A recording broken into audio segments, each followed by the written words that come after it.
السلام عليكم ورحمة الله وبركاته. أهلا وسهلا بكم، فيديو جديد، لقاء جديد بكم. أتمنى تستفيدوا بيه.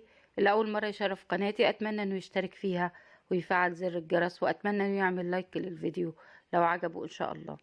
أعلن الوليد والمعتصم مقداد لجمي طيور الجنة عن مفاجأة بتخص العائلة، وهي أن والدتهما حامل في الطفل السادس، ليكشف عن الخبر السعيد بفيديو رصد الأجواء المبهجة.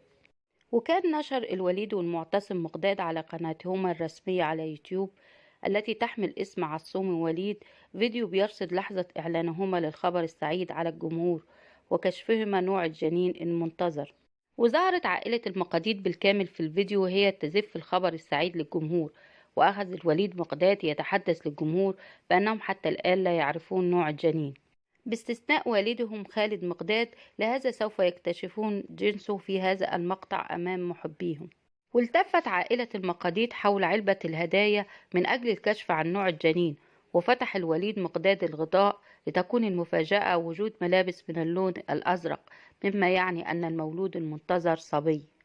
وعمت الفرحة على أفراد العائلة فور معرفتهم أنهم في انتظار صبي، باستثناء جنى مقداد التي أصيبت بصدمة من جراء الخبر، وعلى إثره انفجرت باكية نظرا لأنها كانت تتمنى أن تحظى بأخت خاصة وأنها الفتاة الوحيدة. وهنا حاول والدها مواساتها باحتضانها وتقبيلها من أجل أن تهدأ. وتحدث المعتصم مقداد على خبر حمل والدته كاشفا بأنه أصيب بالصدمة فور معرفته، نظرا لأنه اعتاد على أنهم 5 أخوة ولم يكن مخطط له أن تجبر العائلة. ومع استيعاب الخبر بدأ يشعر بالحماس وأن مغامرة جديدة في انتظاره، خاصة وأن فرق العمر بينهما سيكون حوالي 20 عاما. ومن ناحية أخرى نفى المعتصم مقداد ما تردد بأن والدته أنجبت توأم منذ شهور قليلة، وهو الخبر الذي تم تداوله بكثافة في الفترة الماضية.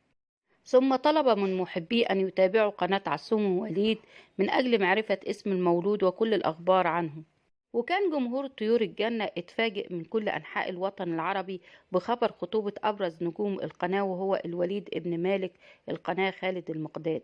واعتاد الجمهور على الثنائي الشهير عصوم ووليد، وهما عاصم وأخوه الأكبر الوليد، كما اعتاد على أغانيهما في القناة والتي لا زالت حاضرة في أذهان الجيل الذي تربى على تلك الأناشيد.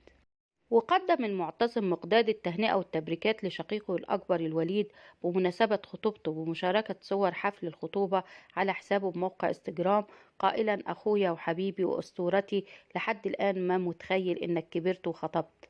وكمان قال المعتصم: كنا صغار وكبرنا مع بعض وقدام بعض، ودايما انت اللي كنت مسؤول عني من لما كنا صغار، ودايما تنصحني وتصحح لي وتنبهني وتحكي لي الغلط من الصح، وطول عمرك بتتمنى لي الخير اكتر من حالك.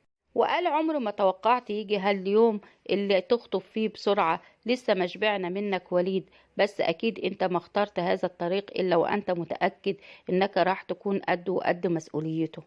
فبس بحكي لك الله يوفقك بحياتك ويكتب لك الخير وين ما كان يا حبيب قلبي. وأثار خبر خطوبة الوليد دهشة المغردين والمتابعين، خاصة الذين اعتادوا على رؤية عصوم ووليد طفلين صغيرين يغنيان ويمرحان في القناة.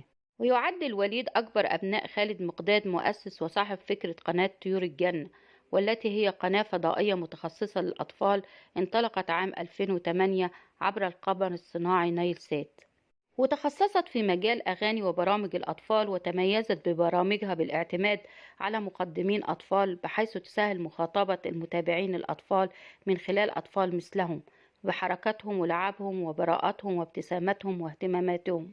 ومميزة كذلك الجو العائلي ليرى الأطفال أنفسهم من خلال نجوم طيور الجنة عبر هذه الشاشة الصغيرة.